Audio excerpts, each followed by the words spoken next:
एक भिखारी था। भीख मांगने में वह बड़ा चतुर था। जितना चतुर था उतना ही बड़ा कंजूस भी था। उसने भीख मांग मांग कर बहुत सा धन जमा कर लिया। धन जमा हो गया तो उसकी सुरक्षा की उसे चिंता सवार हुई। उसने सोचा, बहुत सोचा, आखिर निर्णय किया, इस छोटी सी झोपड़ी में इतना धन जमा करके रखना ठीक नहीं। उस धन से उसने सोने की 4 ईंटें खरीद ली। उन ईंटों को उसने पास के जंगल में जाकर गाड़ दिया। अब वह निश्चित था, मन में खुशी थी कि धन सुरक्षित है। भिखारी भीख मांग कर लौटता तो जहाँ ईंटें थी उस जगह को जाकर देख लेता था। पहले एक बार देखता था, फिर धीरे धीरे ईंटों का मोह बढ़ गया।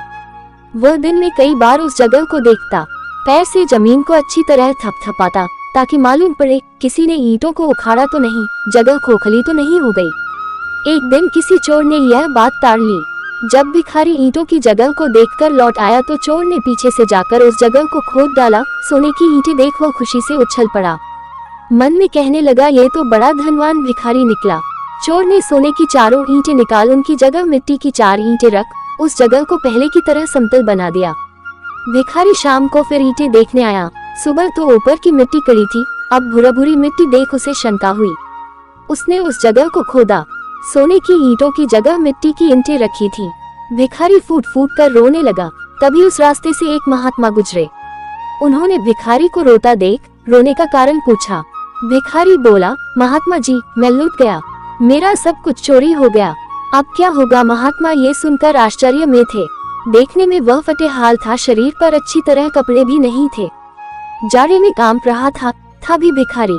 महात्मा जी सोचने लगे, इसका क्या लुट गया, इसका क्या चोरी हो गया, ये तो भिखारी है ही, लगता है कुछ गड़बड़ है।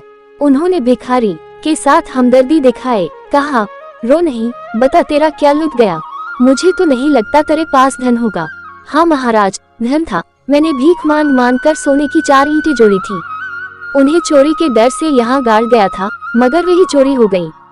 चोर उन्हें ले गया, उनकी जगह मिट्टी की ये ईंटें रख गया। महात्मा ने पूछा, वे सोने की ईंटें क्या तुम्हें रोज खाना देती थी। नहीं महात्मा जी, भला ईंटें खाना कैसे देती, ईंटें तो जड़ होती है। भिखारी बोला, तो फिर क्या देती थी, कपड़ा, घोड़ा, गाड़ी, फल फूल कुछ तो देती होंगी। उनका कुछ न कुछ उपयोग तो होगा ही, इसीलिए तो तुम इतने दुखी हो रहे हो। महात्मा ने पूछा। भिखारी आंसू पोंछकर बोला, ईंटें देती तो कुछ नहीं थी, बस उन्हें देखकर मन में संतोष हो जाता था। सुनकर महात्मा जी मुस्कुराए, बोले, जब सोने की ईंटें केवल देखने के ही काम आती थी तब इन्हें भी देखकर काम चला लो। जैसे सोने की ईंटें देखी वैसे ही मिट्टी की, क्या अंतर आता है। भिखारी कुछ सोचने लगा, उसके मन में अभी भी शांति नहीं थी। महात्मा ने फिर कहा, सुख संतोष में है, लालच में नहीं। सोने की ईंटें तुम्हारे पास केवल थी, काम कुछ नहीं आती थी।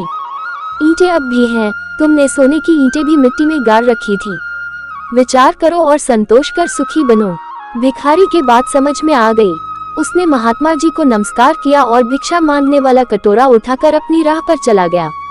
मित्रों, उम्मीद करता हूँ आपको सोने की ईंटें टिल्ड द गोल्ड ब्रिक्स लोक कथा कहानी आपको अवश्य पसंद आई होगी। कृपया कमेंट के माध्यम से अवश्य बताएं। आपके किसी भी प्रश्न एवं सुझावों का स्वागत है।